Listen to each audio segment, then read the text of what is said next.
The NBA has been around for over 75 years, and there's been more than just Wizards in Washington. Today we discuss some of those Wizards as we rank the top 5 ball handlers of all time and discuss their talents and their respective eras. I want to make it very known that playmaking ties directly into ball handling, so some of these guys you may have them lower, some guys should be higher, and some guys are just flat out missing. Let me know in the comments below where I messed up. Let me know where you would have put certain people, and most importantly, as I mentioned, let me know who is missing.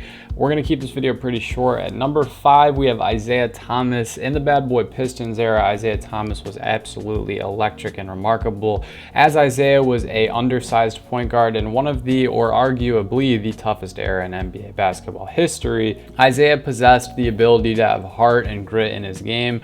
Excellent defender, excellent playmaker, but the playmaking tied directly into his facilitating and ball handling ability.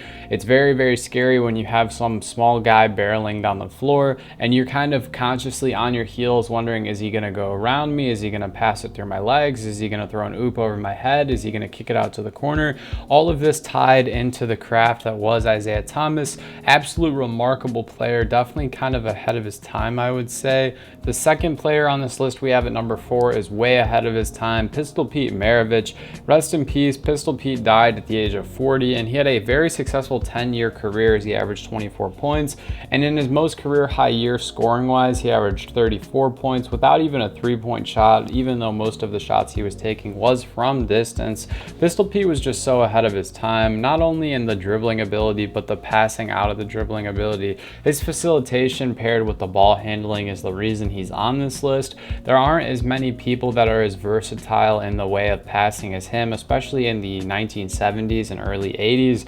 Pistol Pete kind of paved the way for guys like Magic Johnson, and now in today's game we see guys like Jokic and LeBron that are just insanely gifted passers. Trae Young, Luka Doncic, the list goes on. Pistol Pete was really the first ball handler who not only could, dribble the ball. Obviously back in the day, a lot of people in the 60s were very impressed by Bob Cousy, but just in 10 years, the jump from a guy like Bob Cousy to Pistol Pete Maravich, it really did pave the way, and he really did pass the torch for guys that are in the top 3 that we see today. You wouldn't say that there's much like flex dribbling, I would say, and I use the term flex when I'm talking about guys like Kyrie Irving, someone who can break down their defender in a manner that seems over the top, but it's just kind of how the game's evolved. Pistol Pete had the fundamentals to just be a very dominant dribbler, but his passing was much more flex oriented. At number 3, we have none other than Jamal Crawford. Now, Jamal was never, all-star or superstar like the other 4 guys on this list, but man, he can handle the basketball.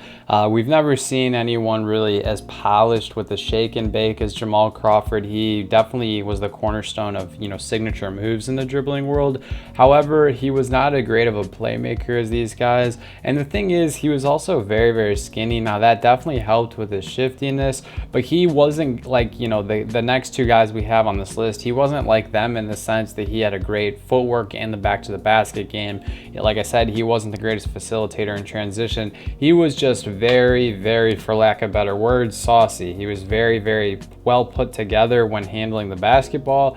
And if you offered anyone who's watching this video $1 million to get a stop on him in transition, I would guarantee you'd go home $1 million less richer, because Jamal Crawford is that guy. At number 2, we have none other than Allen Iverson, the answer. A lot of you guys may have him at number 1. Personally, I don't. Allen was a tremendously speedy and quick ball handler, and I feel like that's the most lethal part of his game. As I mentioned with Jamal Crawford, he was a bit bigger, he was a bit scrawnier. His moves, and movement was just so much more explosive. But when you look at someone like Allen Iverson, it's quick. It's very, ball on a rope. He shows it to you a little bit, and just like a mice trap, he rips it right out of you. He is just such a talented ball handler, and he snatched souls on any given night. Not to mention, he was getting beat up and beat down each and every single night inside the paint, but he kept coming back, and he always kept coming back. And I think that's what struck fear into his enemies, knowing that no matter how hard we hit this guy, he's never gonna quit.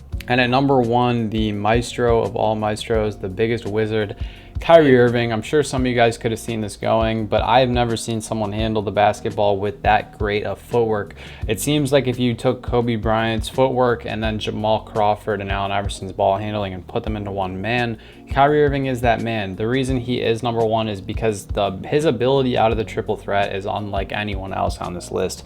I've never seen somebody operate through the pivot foot, and you may say, you know, hey, that's not ball handling, but it is. It counts. Just a tremendously talented ball handler in transition out of the triple threat, just in the paint, back to the basket, you name it. Kyrie Irving, truthfully a wizard with the ball. I feel like people, you know, focus on his off the court, quote unquote, shenanigans too much, and they don't really appreciate the greatness that's right in front of us. But that's the case with a lot of NBA players. What do you guys think? What do you make of this video? Again, sorry this was so short, but I didn't want to, you know, this is more like an article style video. You know, I'm just giving you guys my opinions, and I'm very, very much welcoming yours. But I hope you guys have a great rest of your day. Stay happy, healthy, and blessed. Peace.